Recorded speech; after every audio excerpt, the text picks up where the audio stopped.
Sanctus, Sanctus, Sanctus Dominus Deus Sabaoth. Salam jumpa kembali saudara-saudariku yang terkasih dalam Tuhan kita Yesus Kristus. Salam sejahtera untuk kita semua. Berkat Allah yang Maha Kuasa senantiasa menyertai kita. Marilah kita mendengarkan dan merenungkan bacaan-bacaan kitab suci hari Sabtu tanggal 20 Juli tahun 2024. Dalam nama Bapa dan Putra dan Roh Kudus. Amin. Bacaan pertama dari Nubuat Mika bab 2 ayat 1 sampai 5. Celakalah orang-orang yang merancang kedurjanaan dan merencanakan kejahatan di tempat tidurnya. Pada waktu fajar mereka melakukannya, sebab hal itu ada dalam kekuasaannya. Bila menginginkan ladang, mereka merampasnya. Bila menginginkan rumah, mereka menyerobotnya. Mereka menindas orang bersama isi rumahnya dan manusia bersama milik warisannya.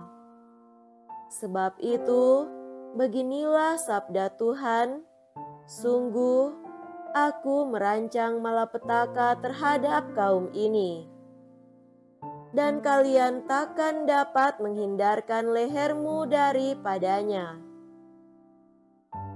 Kalian takkan dapat lagi berjalan angkuh, sebab waktu itu adalah waktu yang mencelakakan. Pada hari itu, orang akan melontarkan sindiran tentang kalian dan akan memperdengarkan suatu ratapan. Mereka akan berkata, kita telah dihancur luluhkan, bagian warisan bangsaku telah diukur dengan tali, dan tak ada orang yang mengembalikannya.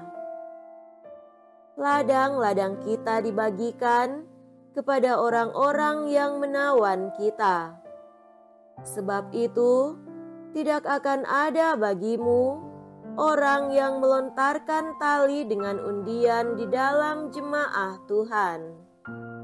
Demikianlah sabda Tuhan. Syukur kepada Allah. Semoga Tuhan beserta kita sekarang dan selama-lamanya. Inilah Injil suci menurut Matius. Dimuliakanlah Tuhan. Injil Matius bab 12 ayat 14 sampai 21. Sekali peristiwa, orang-orang Farisi bersekongkol untuk membunuh Yesus. Tetapi Yesus tahu maksud mereka, lalu menyingkir dari sana. Banyak orang mengikuti Dia, dan Ia menyembuhkan mereka semua. Dengan keras Ia melarang mereka memberitahukan siapa Dia, supaya genaplah sabda yang telah disampaikan oleh Nabi Yesaya. Lihatlah, itu hamba-Ku yang Kupilih, yang Kukasihi, yang kepadanya jiwaku berkenan.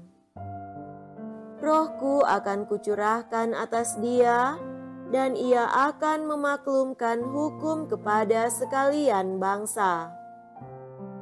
Ia tidak akan berbantah dan tidak akan berteriak, suaranya tidak terdengar di jalan-jalan.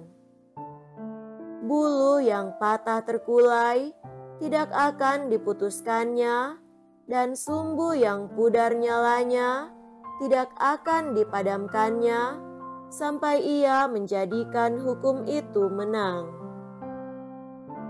Kepadanyalah semua bangsa akan berharap. Demikianlah sabda Tuhan.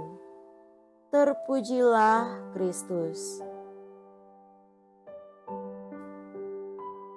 Saudara-saudariku yang terkasih dalam Tuhan kita Yesus Kristus, tema renungan kita pada hari ini adalah Yesus melarang perbuatan baiknya disebarkan. Dalam kisah ini, ada satu hal yang sangat aneh. Dikatakan, orang-orang Farisi bersekongkol hendak membunuh Yesus, tetapi dengan tenang Yesus menyingkir dan menyembuhkan orang-orang sakit yang mengikutinya, dan semuanya menjadi sembuh.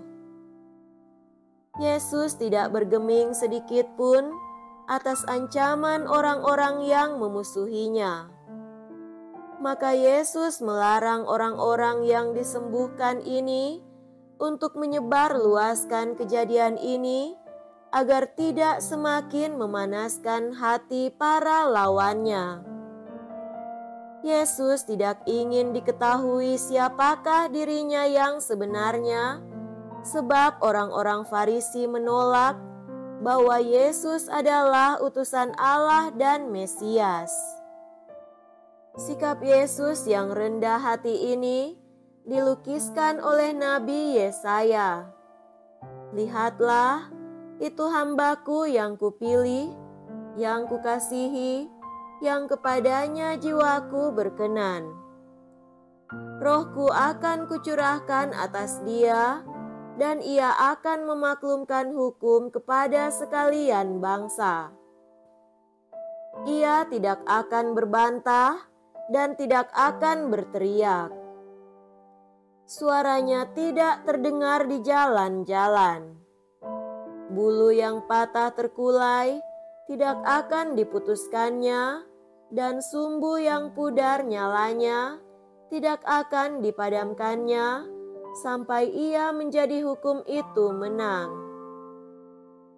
Kepadanyalah semua bangsa akan berharap.